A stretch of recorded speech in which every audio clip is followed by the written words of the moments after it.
السلام عليكم، عيد مبارك كيف؟ تجي مبارك. باقي رحمتي عيطاش بنا. هاتني يا سعيد.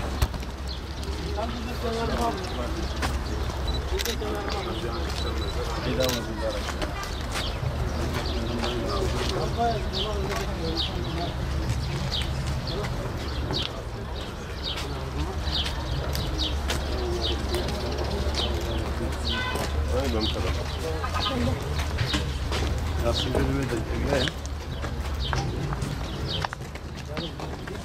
Seni aradı bulamadı. Biraz seni affetsin. Beytaytaş 2015 mi? Beytaytaş en sonuçta Arabistan.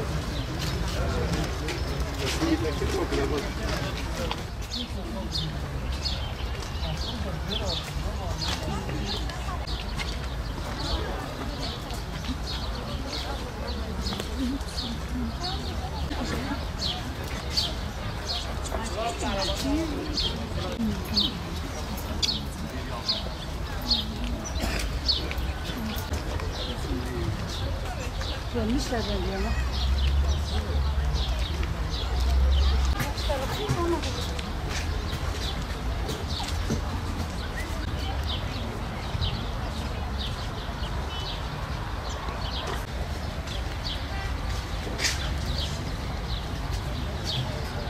Ali koş.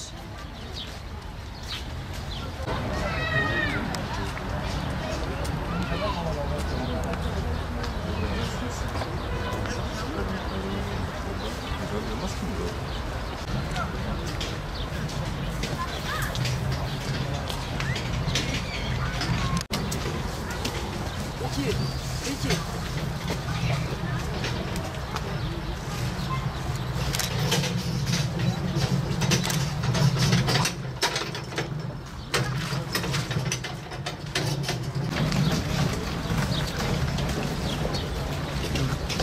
Vallahi şimdi ne duyuyor?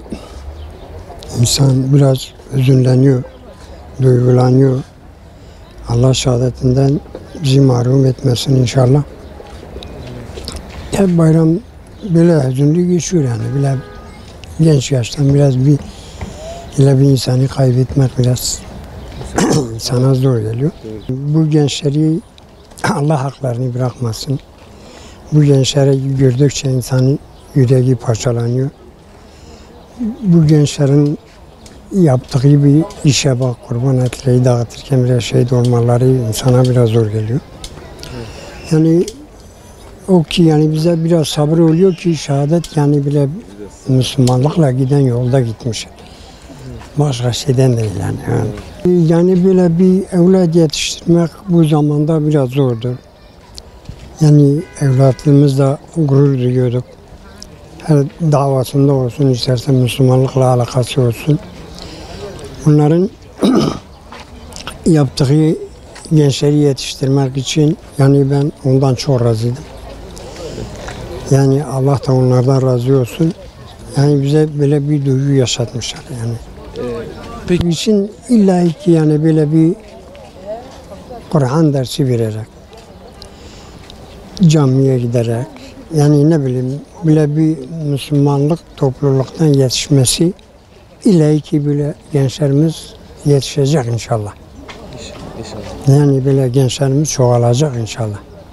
Lazım yani arkadaşını sevmek lazım, büyüklerini saymak lazım, gençleri sevmek lazım. Böyle bir zamanda illa ki Kur'an okunmazsa olmaz.